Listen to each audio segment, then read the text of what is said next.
When you talk about breathing techniques or mindfulness techniques, are there certain ones for athletes or practitioners who are just getting into this that you use as a way to start to build up that skill set?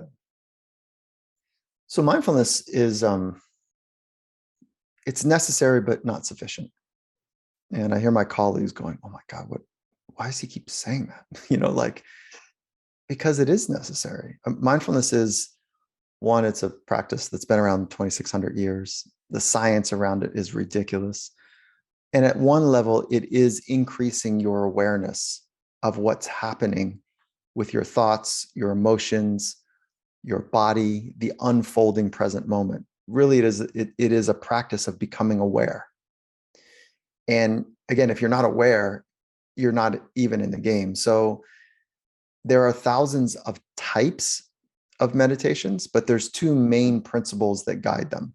Okay, so one main principle is called single point. And so single point is set a timer, whatever, 8 minutes, 20 minutes. The research ranges between those two bumpers. Yeah. To focus on one thing uncommonly, relentlessly, without judgment and critique. Just focus on it. When your mind wanders, you gently, quickly return back to focusing on it. That's it.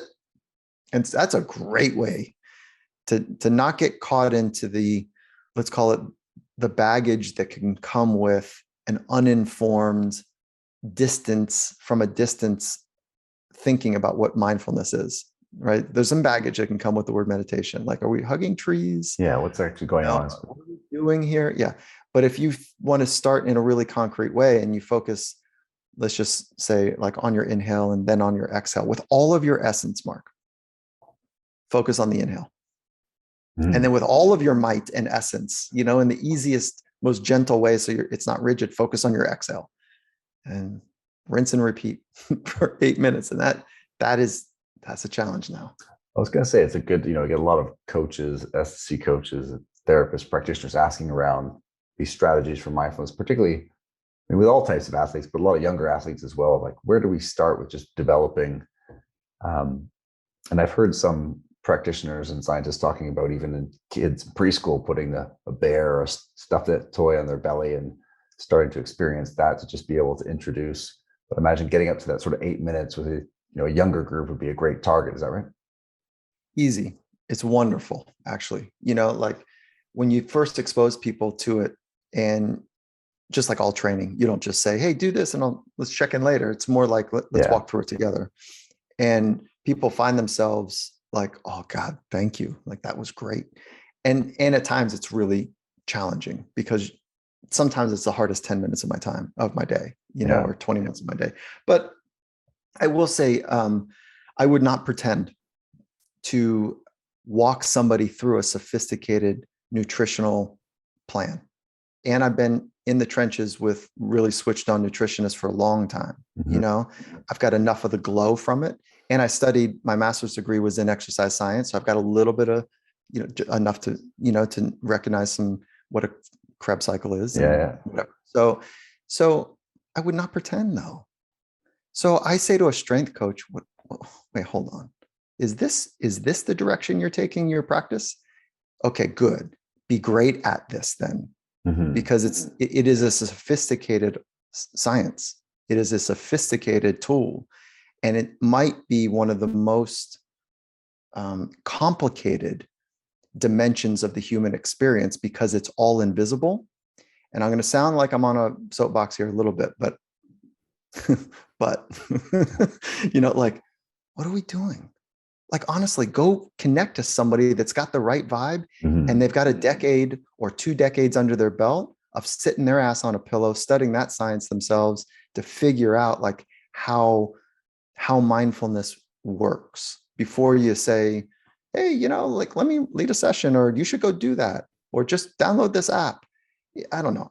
I think the frame sometimes comes from just around programs that are underfunded, where there's sort of one person who's doing a lot of different tasks, and typically like an entry level way of saying, how do we get them to start even thinking about some of these things? But I can appreciate that at the other end of the scale, we do see what you're suggesting, which is, even at the higher end, we've got practitioners who are S&C doing therapy type things, or vice versa. And it's like, at that point, we need to be getting the people in that are going to be, at the tip of the spear here of doing it correctly, right?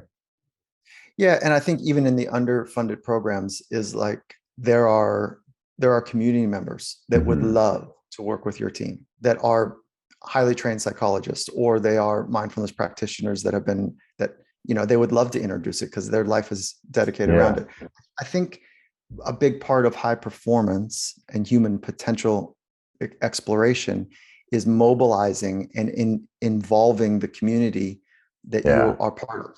And so there are resources, and I know it sounds like I'm Especially out of today, touch. right? I mean, Yeah, and I just want to say I'm not out of touch with this. Like I didn't come from resources. I also appreciate scrappiness, but I've lived it, and so it's great.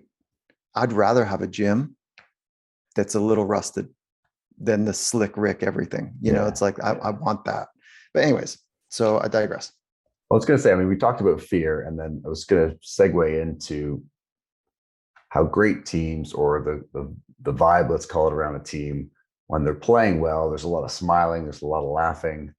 Teams that aren't playing well look pretty serious, and when you get to pro sport, it is serious, and so people take their profession seriously. They practice seriously, yet there's still this undercurrent of joy or laughter or connection that you see. And we call it great culture on certain teams. You got the NBA playoffs now, and you can see it, you can feel it on those teams, and it feels kind of easy and effervescent. And the other teams, it feels difficult, and the more serious they get, the worse things seem to get. So, from your vantage point, how do those things start to impact the mindset, the mental performance? Can that come first, or does it come as a result of something in terms of their performance? That's a cool question. What comes first, confidence or success? Hmm. Confidence. Now, how do you build confidence? It's not built on success. It's built on what you say to yourself about yourself. And so if you just use that frame for a moment, right? And then map that over to the culture that you're talking about, is that what comes first, the culture or the psychology? It's the psychology. So how does culture get built? It's having an understanding of what culture you would like to have as a leader. Mm-hmm. So this, I'm speaking to a coach, or I'm speaking to like a captain, right? Or a business lead, is that using this really powerful imagination that we all have, and having an idea of the culture that you'd like to have. And then first order business is like writing that down so it's clear. Second order business is hiring people or drafting people that fit. So what you're describing is like a culture of joy and a culture of intensity. Both work. But what the mismatch is, if you want a culture of joy, but you're hiring a bunch of intense people, you can do it. Difficult. It's just, right. But if you want to have kind of a, Stephen Curry, Steve Kerr kind of joy, happiness type thing, but you're only hiring, I don't know, you know what I mean, right? Like really intense. Mamba mentality. Yeah, like it's just that's where it's not a fit. Okay. And then what you want to do underneath of that is develop the psychological skills to play with joy, or develop the psychological skills to stay deeply focused when you're intense. Mm-hmm. And those are somewhat different, not materially different, but there's a different reason. You're pointing to a different place for the skill and using that skill, right? Hammer's a hammer, but if you're pointing at a different way, sometimes you got to tap it lightly, and sometimes you just got to take a big swing. And 100%. That's the analogy for the mental skill. But that's how the formula really works. But what you're describing is when you see in a culture that they look like they're really tense, it's probably because they haven't trained how to have that space in the intensity. Or maybe the team lead is saying, we need to play fun, but they hired a bunch of intense dudes or women, like that's just a mismatch.